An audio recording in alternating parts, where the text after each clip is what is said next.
allegiance, please. Recording in progress. I pledge allegiance to the flag of the United States of America and to the republic for which it stands, one nation, under God, indivisible, with liberty and justice for all. All right, you've all had a chance to take a look at the agenda. Do I have a motion to approve? I make the motion to approve. Thank you, Ben. Second. I'll second. Thank you. Councilmember Carr. Aye. Councilmember Ryan. Aye. Councilmember Biefer. Aye. Councilmember Cornett. Aye. Mayor Huber. Aye. Had a chance to take a look at the bill list, peruse all of that, make sure that's correct. Do I have a motion to approve that? Gentlemen? I'll make a motion. Thank you, John. I'll second. Thank you, Ben. Councilmember Carr. Aye. Councilmember Ryan. Aye. Councilmember Biefer. Aye. Councilmember Cornett. Aye. Mayor Huber. Aye. Thank you, Kim. All right, nothing for Brad tonight, lucky guy. Jennifer Hadscamp is gonna be the star tonight. Do we have her up there? There she is. Jennifer, looks like you put a lot of work into this one. Looks good. Can you walk us through it, please? I would be happy to. Thank you, Mr. Mayor, members of the council. So before us this evening, we have a draft of a cannabis and hemp ordinance, cannabis and hemp business ordinance, if you will. And so I've actually prepared just a short presentation to walk through the ordinance since it is rather long. So I'm going to go ahead and share my screen.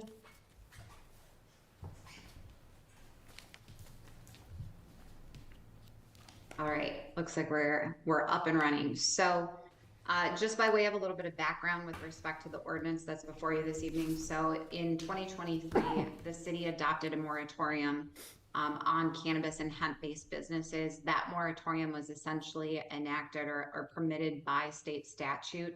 The whole objective of that moratorium was really to give the city time to study and get a better handle on what the state was going to require in terms of cannabis and hemp-based businesses and how we could regulate them. So over the last year or so, cities throughout the metropolitan area have been working on these ordinances with the understanding that everybody's moratorium is set to expire essentially at the end of this year. Once that expiration happens, if we don't have something in place, we are going to be subject to whatever is most similar on our table of uses and our permitting processes, et cetera. So it behooves us obviously to get something in play.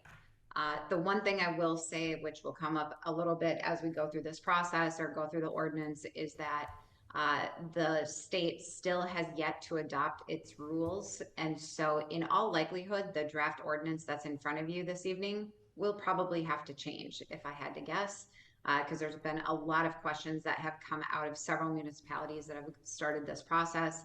There's going to be some refinements, et cetera. So I would anticipate once the Minnesota rules come out, that we may need to readdress this ordinance. So just kind of a heads up that this is to put something in place to get us going, but as the state refines its rules, adopts its rules, there are likely going to be some modifications or refinements that might occur.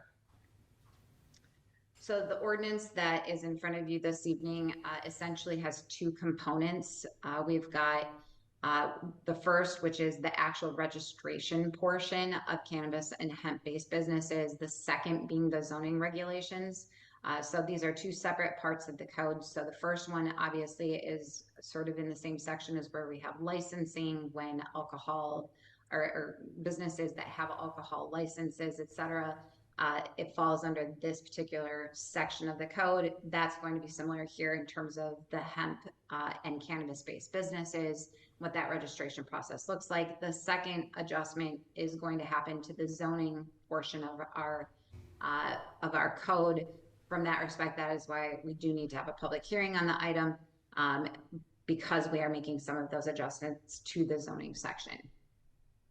So a little bit of an overview about the cannabis and hemp-based business registration process. So registration is a specific word that we're using because the state is actually going to issue the licenses versus we will be giving a registration. And so from that perspective, Minnesota State Chapter 342 is allowing cities to go through that registration and require the registration process. It has placed caps on what fees you can charge for those registrations.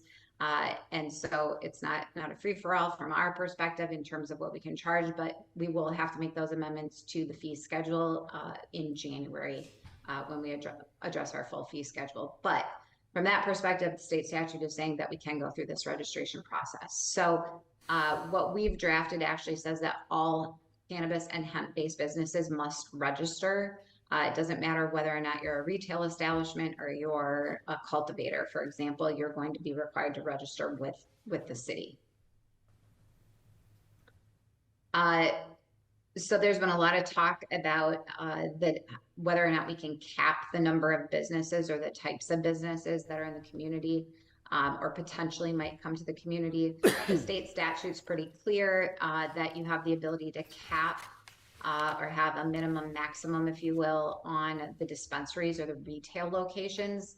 When it comes to the other businesses, you really don't have the ability to cap them.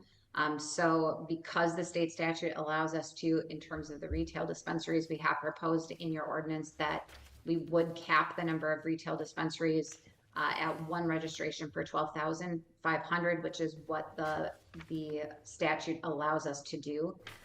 What it says is we have to round to the nearest whole number. So you're rounding up, meaning there would be one potential dispensary registration in the community and no more, because obviously our population is well below that 12,500 threshold. All other license types are not capped, but we'll get into a little bit of a separation discussion in just a moment. They're not capped, but they will be required to register. So part of that is because we will need to be able to keep an eye on where are those businesses, are they operating in compliance with their license, making sure that they can maintain their license, etc. So if we don't have that registration, we don't know where those businesses are. So the intent here is that we have a running list of where those businesses might locate.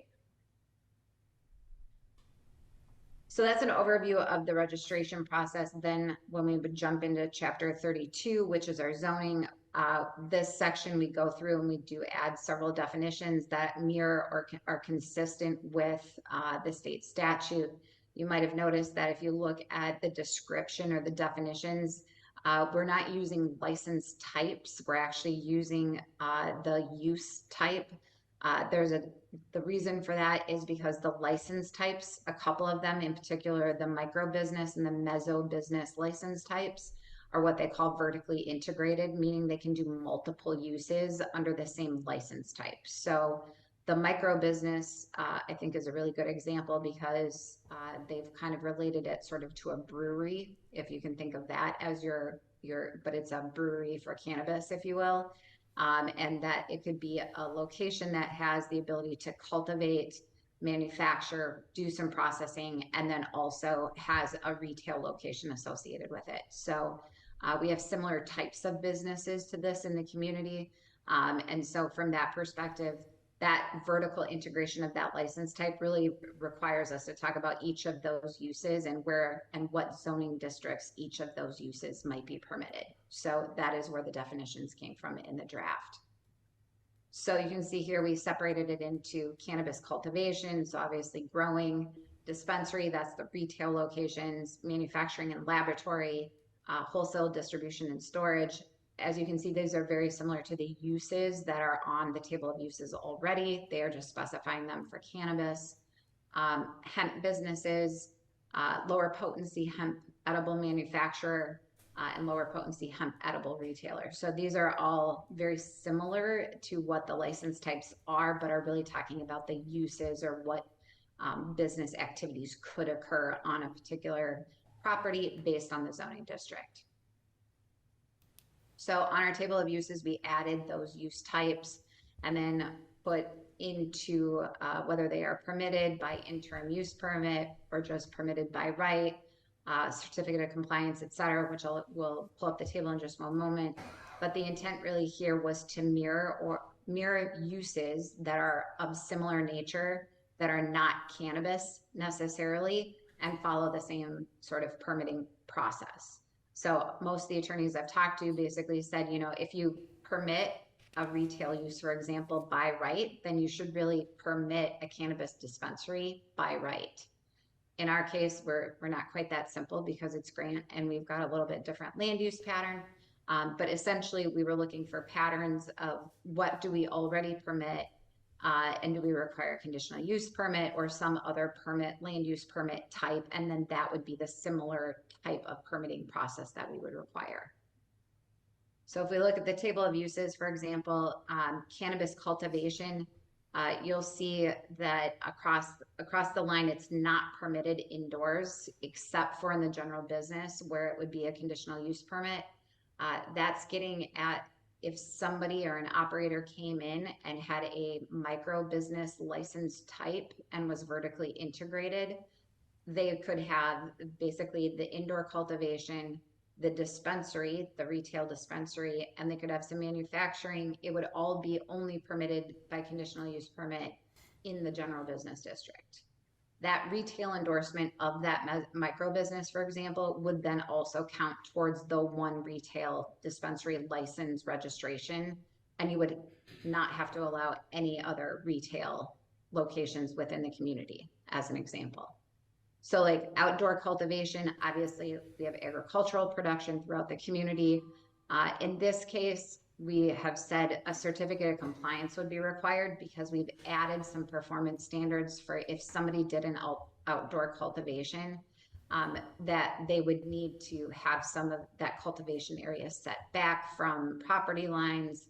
They would have to follow security plans, etc. So we would need to actually check their site plan in this case, which is very different than if someone were just planting, you know, soybeans or corn or whatever it was, which we don't review a site plan in that case. But because of the nature of this type of cultivation, we've said you would need a certificate of compliance. The other one worth noting, I think, is the manufacturing and the wholesale parts. We've said those would be interim use permit, and they would have to be accessory. Once again, this relates to that vertically integrated operation.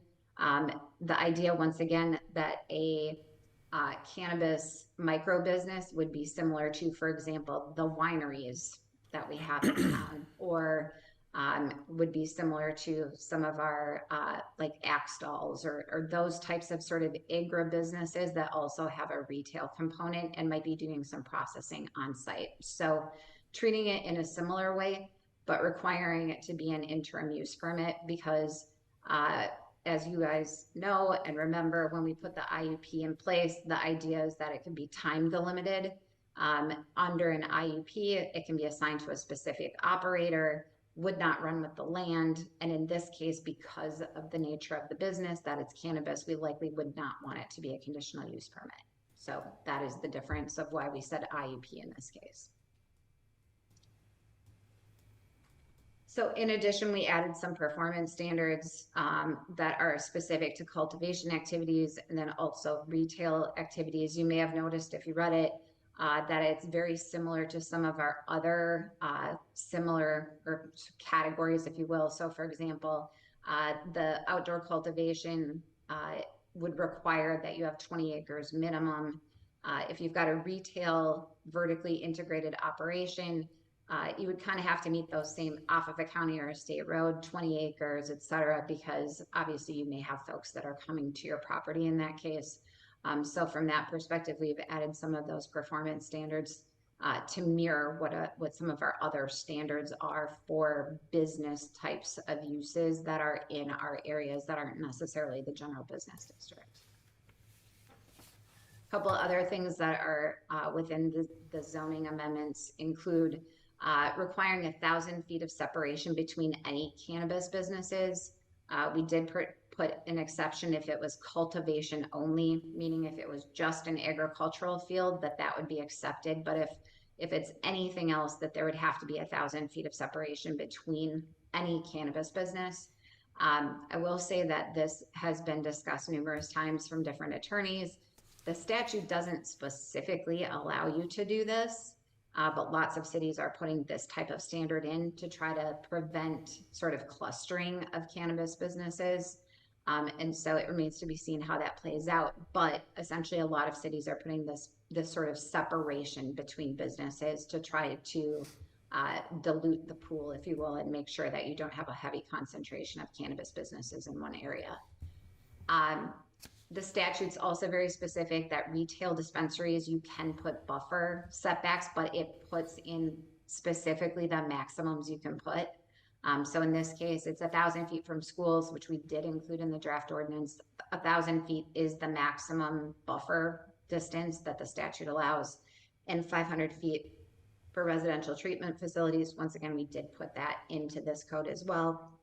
And then, as I said before, we increased the setback for cultivation areas from any adjacent residential uses to say that those outdoor cultivation fields would have to be set back significantly so that an adjacent property owner is not overlooking the cultivation area. In terms of what those buffers do, here's the mapping analysis that we did. As you can see, the most significant would be it eliminates several of the properties around the Matamidi school campus area, which is not surprising. We have a couple of these other behavioral health or residential treatment facilities. Those buffers would also be in play as well. So any of those properties would not be permitted to have any type of cannabis business if they're within that buffer area, including the cultivation. So that's about as high of an overview as I can do on cannabis. I know we've not talked about it before, so I'm happy to answer any questions. We are looking for some discussion tonight. As I said, the moratorium does expire at the end of this year. So from that perspective, we certainly want to get something into place. If we need to make amendments to it, which I think we likely will once we get further direction out of the state and from the Minnesota rules, we'll be back in front of you with those amendments. We are expecting that may have seen that there might be some early mover, what they're calling early mover licenses granted within the next probably 4 to 6 weeks. If that were to occur, we could see somebody come in and ask for a registration, potentially ask for the retail dispensary or a micro business type of license straight out of the gate. So we certainly want to have something in place because it is possible that we may see something, someone might have one of those early license or early mover licenses within the next 4 to 6 weeks. Otherwise, they're thinking that the overall industry before it truly opens up is going to be sort of Q1, end of Q1, Q2 of next year. So just to give you a sense of timing of when some of those registrations might start to come through in terms of requests for consideration. So with that, Mr. Mayor, members of the council, I'm happy to answer questions. I realize there might be several. I know Christina has also been extremely active on the cannabis ordinances as well. So I'm sure between the two of us, we can hopefully field your questions. Jennifer, just real quick, thank you for drafting it this way. Obviously, you've made mention several times that changes will probably be made in the future, but I know the state has been batting this around and changing it almost constantly and refining it. It sounds like they're still in process of doing that. So thank you for doing it this way. I think you did it right. And again, high quality work again. So let's open it up to the council. I bet there's a lot of questions on this. John, did you have a question? I do. Jennifer, I see, and we've done this before, and I remember there's a couple things that we've had in the past that we always say 20 acres is anything goes. But I know we've talked about this before. Is 20 acres the right size for a business like this? Or should it be 40 with all the buffers that we have in place and plus the security? You know, I mean, we have a lot of things that we use 20 acres for, and I don't know if it's actually appropriate for a business like this to be a minimum of 20 acres. How do you feel about that? So, I mean, you're certainly, Mr. Mayor, members of the council, I think you're welcome to consider increasing the size if that's something that you would like to do. The guidance I've heard from several of the attorneys, maybe Christina excluded because I don't know if I've had this direct conversation with her, though I did with Nick.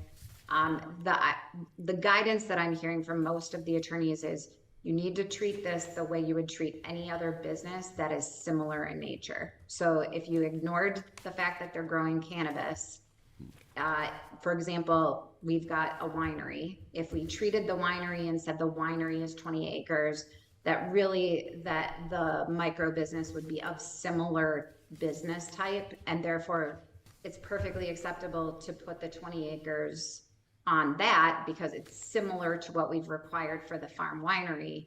But if we're going to increase it, then we would need to have a reason as to why we're doing that. Otherwise, we may subject ourselves to a challenge, essentially. So from what I've heard from everybody is treat it the way you would treat a similar business that's non-cannabis related, and then you're probably pretty safe. If you don't do that, then you just are opening yourself up. But it remains to be seen how this is all going to play out. I don't think anybody does. And so lots of cities are obviously challenging some of those sort of norms, if you will. So for lack of a better way of saying it. So roundabout way of saying, I tried to treat it the same way we treat any business of similar type or character and put those performance standards in a similar vein. And as a result, that's where they came from. But you certainly, if you feel strongly that it should be a different number, that we could certainly put that in play. Okay, thank you. Gentlemen? Ben? Yeah. For the, I was looking for the agricultural, growing uses, and I see that it's, has to be a compliance check, a cert for that. This is maybe my ignorance up here at the moment, but since it is more of a controlled substance, is there any sort of like fencing or something that has to go involved to keep the general populace out of it? I just want to make sure that that's... Yes. So, Mr. Mayor, members of the council, this is where we tried not to duplicate the requirements that are going to be in the rules, because the Minnesota rules are very specific in terms of security requirements. And so like securing and fencing, monitoring entrances, like the digital quality of even cameras of entering into those areas, the fields, et cetera. So that's all regulated at the rule level, just like the odor mitigation section is as well. And so that's part of the reason why, for instance, in the cultivation, we're saying that you need to give us a certificate of compliance. You have to apply for that, because part of it's going to be that they have to submit their security plan that they have to get approved by the state. So as part of their licensing application at the state, they're going to be required to show their security plan, and it has to comply with the Minnesota rules. So the answer is, excuse me, and I'm sorry, I have a cold. The answer is yes, it will be required, but those requirements are going to be heavily regulated by the state. Okay, thank you. Tom? Well, and to piggyback on that, so, and then onto what, we were talking about over here on this end of the table. I mean, the more acreage you have, if fencing's required, you could have these airwaves of swaying hemp surrounded by a high security fence with cameras and stuff like that. And that seems a little like something people in Grant, like when we had the solar panels, it's not something we might want to do. But if they don't do that for better security, then the other option is greenhouses. And people don't necessarily, I don't think we're going to want to see a lot of greenhouses out there. So I think those are the two things that I think about when I think about this. And I understand that the state's going to go forward with this, but that's what I see. And those are things that maybe affect the residents. And so then you're talking about setbacks, to what John said. I mean, maybe it's 40 acres with the setbacks to keep it away from other people. I don't know. I mean, it's just, but I think that's what I see coming down the road with this as it goes forward. So, thank you. All right. Anything else? Okay. Jen, number of questions. First of all, on the 20 acres, as I understand it, the total grow size may not exceed 2 acres of mature canopy. Is that correct? Now, that is not something you came up with. That is part of the state licensure regimen, right? Correct. Okay. Correct. All right. So, Mr. Mayor, just one clarification. So the cultivator license type has a maximum mature canopy of 2 acres. The mezzo business, for example, has a maximum canopy of 15,000 square feet. So 2 acres is actually the largest area, canopy area, that would be permitted under any of the license types, without exceptions from the state. Okay. And so the 2 acres is specifically identified because it correlates with that license type. but several of the license types actually have far lower maximums that they're permitted to grow. Okay, but just to go back to both the 2 acres and the 15,000 square feet, the 15,000 square feet is actually an indoor cannabis growing operation, right? The 15,000 Or- square feet Yeah. is an So indoor. if it's a mezzo business, I believe the number is 30,000 square feet if they were to do it outdoors. Okay, So under the mezzo business license type, they could do a maximum of 30,000 square feet of mature canopy outdoors. okay. And for all intents and purposes, has the state not essentially classified cannabis as another intoxicating substance that is legal for adults to own, possess, and use? Very similar, if not the same, as alcohol. I would say they are treating it in much the same way. Much the same way. Most of our businesses, for example, wedding barns and that type of thing, we have smartly, with your advice in years past, limited those to county roads. There've been a 20-acre almost always minimum in order for those businesses to operate on those county roads, which has always been my thought, and I think the council shares that it tends to dilute the impact of those businesses on the neighborhoods and on the residents of Grant, which is, I think, what we were going for at the time. Another question for you. We've got licensing, which is out of our hands. It's a state level function. Registration is a city level function. We've talked about reviewing site plans. We've talked about some of that other stuff. Have you even given any thought to what escrows are gonna look like for something like that? For example, the outdoor cultivation on 20 acres with 2 acres of mature bud. So they would have their registration fee, which is capped by the state, and then they will be charged the same certificate of compliance application fee and escrow as any other certificate of compliance. Okay. So again, it goes back to treating them the same as any other business. If we, I think our number is, I think it's a $50 application fee if my memory is right, and $950 escrow fee for the certificate of compliance. Right. I wonder if that's going to cover our costs. Let me go back to go ahead, please. So what I will tell you is that the intent, and what I've been doing with several of the cities that I'm working with, is to say that several of the things that we would ordinarily review in the land use permit process are things that actually are required by the rules. So like the security plan, the lighting plan, the odor mitigation plan, like those things are reviewed as part of the license application Okay, piece. good. Yeah. So we are really going to be limited to what we can review to basically setback compliance, buffer requirements, those types of more truly land use pieces. And so while it remains to be seen, I do believe that the majority of our escrows should cover that part, because we're not going to be reviewing the security plan, because that has to be approved through the license acquisition process with the state. Got you. So you have to be very careful as to which of the plans that are required are security and state licensure, whether or not that is actually registration or licensure. Then I'll go to this point. Page 9, indoor cannabis cultivation. Mark 3, may not exceed 2 acres of mature canopy. Number 4, cultivation canopy area must be fully screened from all public right-of-way and from adjacent residential property lines. Now that's interesting to me, because the cultivation length of a mature marijuana plant, I think, is what, 3-4 months, like any other summer crop? 3-4 months? Okay, so if they were to get their license, come here, get registered, pay the escrows, pay the fees, and start growing, how are they gonna screen this? And is screening a licensure problem, or is it a city problem? Because some of these plants can get 10, 12 feet tall. So how is the screening handled, I guess? License, registration, and how permanent and how quickly? Screening from the adjacent residential is a registration city land use, and screening from the right of way is the license.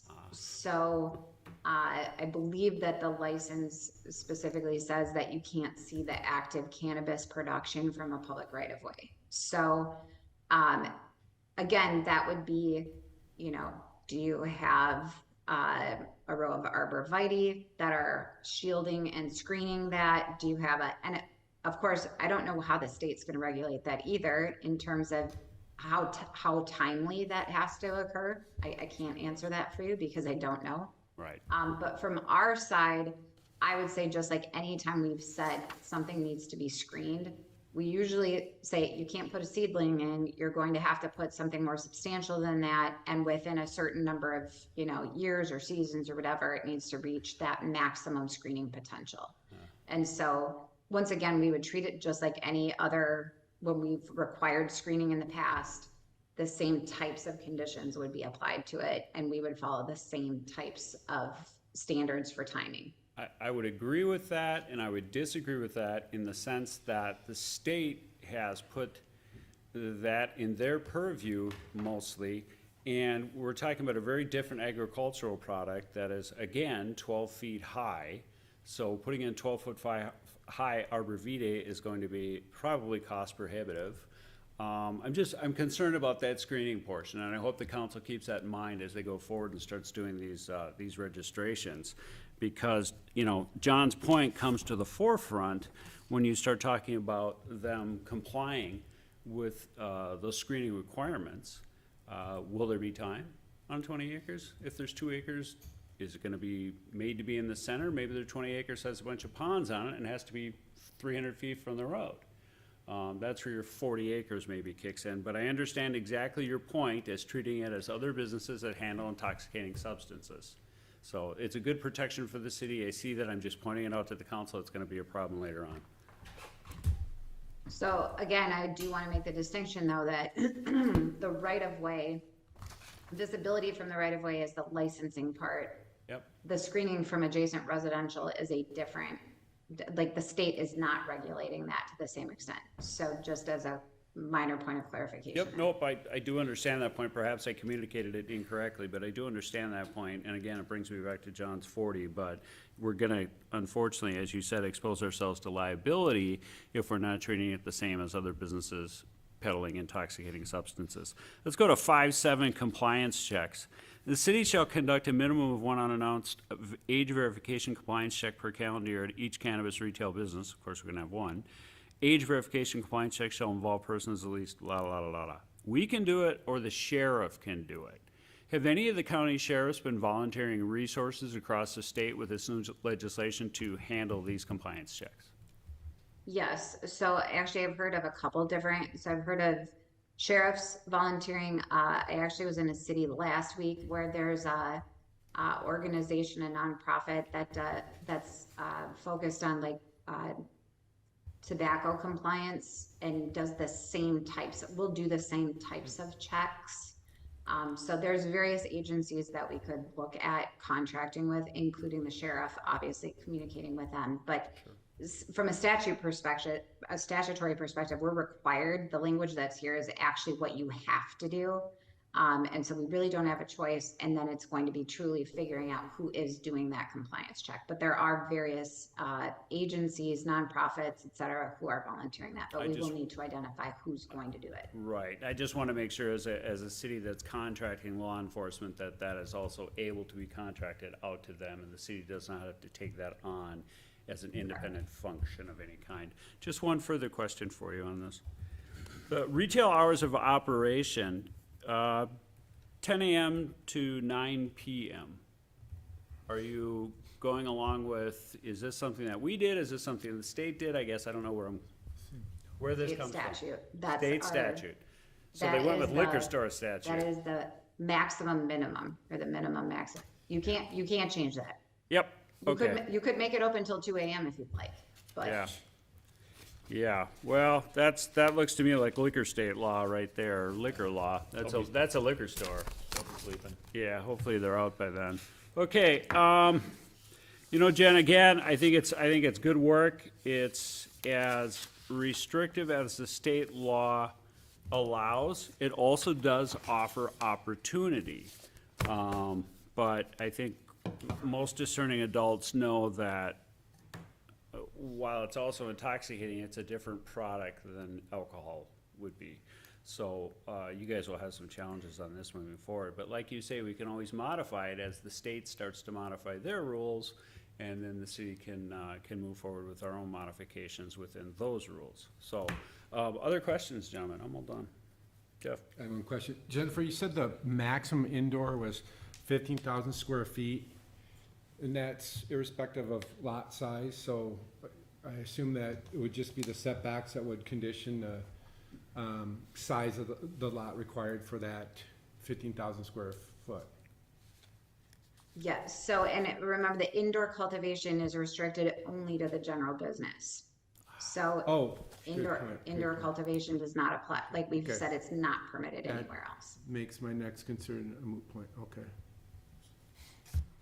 Thanks for pointing that out again, Jennifer. I'd forgotten that as well.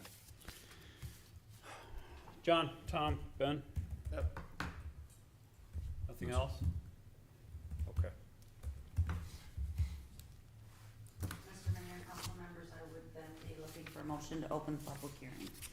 Okay. Who would like to make a motion to open this public hearing, I'll please? make that motion to open the public hearing. Thank you, John. Second.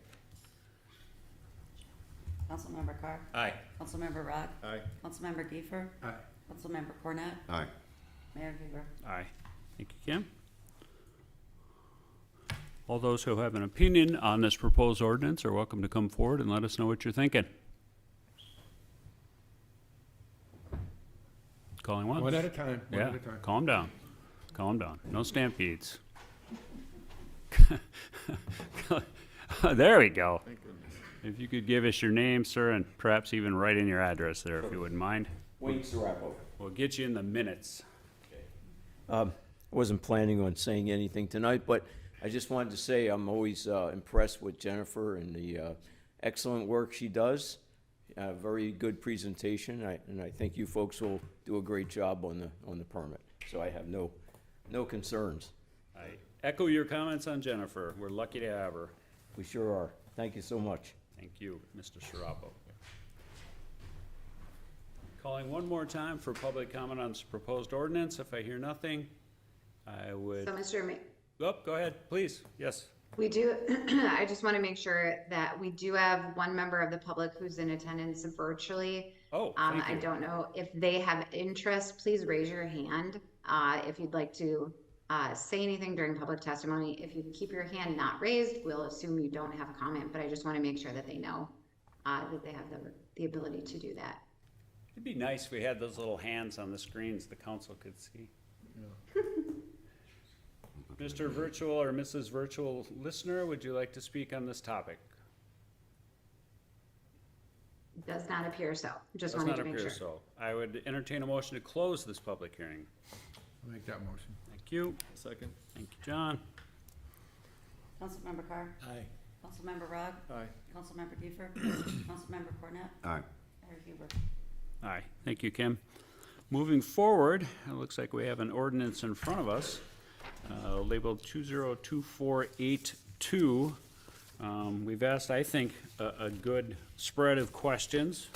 We understand the difference between licensing at the state and registration within the city, as well as the cost and the things that are go along with that, as well as enforcement. So it seems as though we have covered our bases. And again, Jennifer, good work once again. I get tired of saying that to you. I say it every time I see you. I like it. Yeah, do you? Okay, good. Tape those. All right, I would entertain a motion to approve or disapprove, or what have you, on 2024-82. Motion to approve. Ben, Get something in place. MTA, and Mr. Giefer, did you have something to say? Yes. You will second it. Councilmember Carr? Aye. Councilmember Rod? Nay. Councilmember Kiefer? Aye. Councilmember Cornet? Aye. Mayor Huber? No choice, aye. All right, and I believe, do we not have also contained within the version to publish this in its shortened section? I'm sorry, Kim, I have misplaced it with all my paper shuffling. Can you give me the name of that, please? It's the, It's the truncated publication version. Mayor and council members, it is resolution number 2024-20, and all that does is authorize a summary publication. Thank you. So We we, just need a motion. yes, need a motion to publish the summary, which is, we don't want to publish something this thick in the newspaper. It's too expensive. So again, it's a summary publication, 2024-20. I'll make the motion for 2024-20. Thank you. Second? I'll second. Councilmember Carr? Aye. Councilmember Rogg? Aye. Councilmember Kiefer? Aye. Councilmember Cornett? Aye. Mayor Huber? Aye. Thank you, Kim. All right, Mr. Vivian has no action items. Thank you, Jennifer. Let's move into the final 2025 budget, and I think we're going to turn to our esteemed treasurer, Sharon.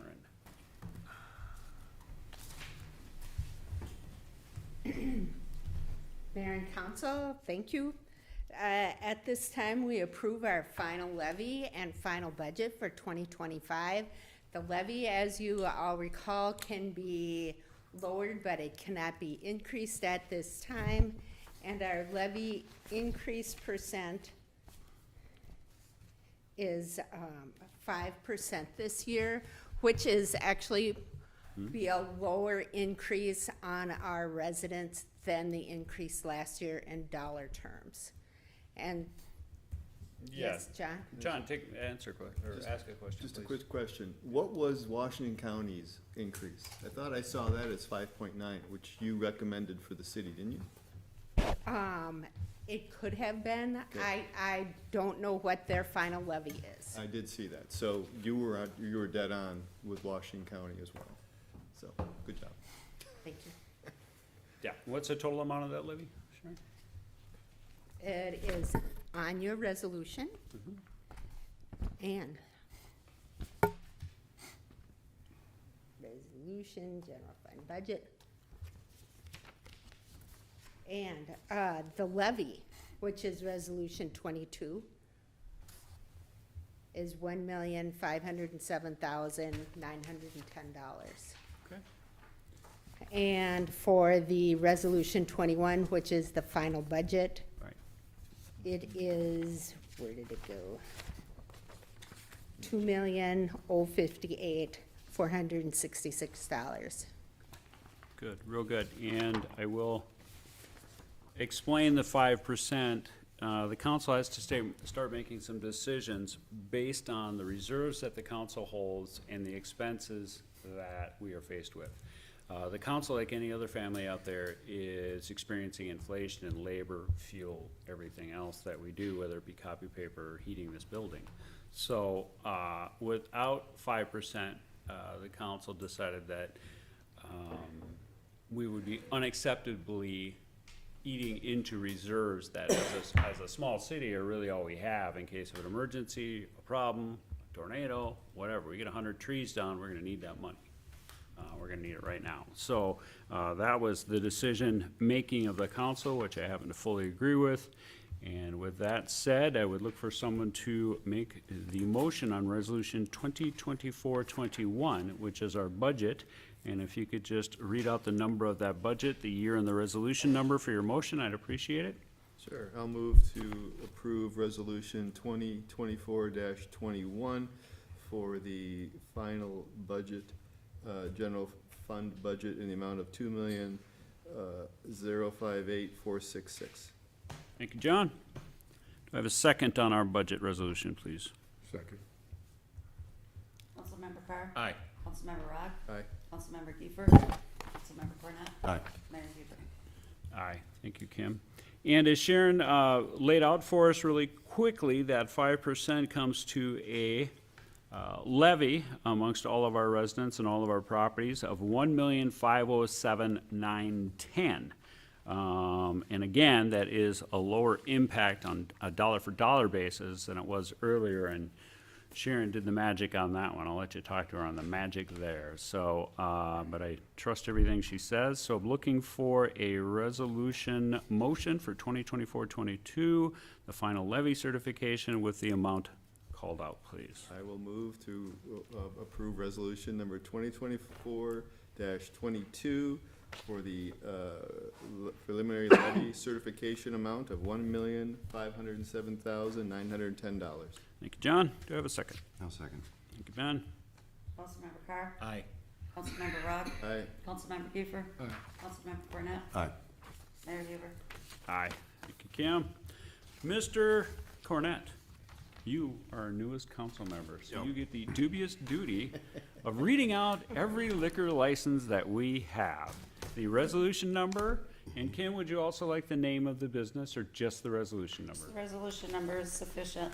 Mr. Cornett, first Okay. one, and then we're gonna vote second on, we're gonna first, second, and vote on that. Okay, I move to approve resolution, 2024-23. Second? Second. Councilmember Carr? Aye. Councilmember Rogg? Aye. Councilmember Kiefer? Councilmember Cornett? Aye. Mayor Huber? Aye.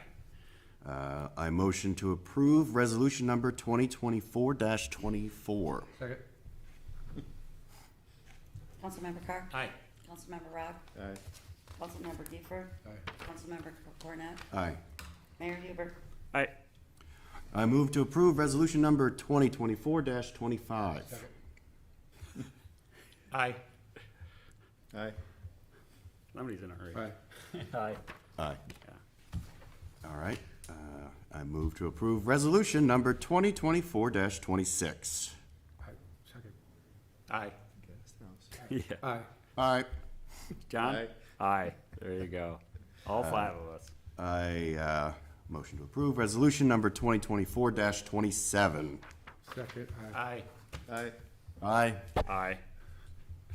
All right, I move to approve resolution number 2024-28. Second. Aye. Aye. Aye. Aye. Got us all. That was easy. No unfinished business? Staff updates? Anyone clamoring to speak this evening? Attorney's shaking her head. She has nothing to say to us John's got today. his hand up. John, for a city council report, right? You're not staff. You can't be staff. Oh, I can't be staff. No, you No, can't I was be gonna put new business down, but I guess that, we're not there yet. Yeah, we are now. Nope, we skipped right over staff. They got nothing to say to us. John, you are up. So I saw that our financial person is resigning, who's been doing the, financial stuff for the city of Grant. And I guess we probably should figure out who we have that is a person that is certified as a financial planner that can replace this gentleman. I guess he's done the end of December, is it? So we should probably move on that. Mayor and council members, that was not an agenda item because we are not there yet. I am getting some quotes from various CPAs, and that person is appointed at your January meeting.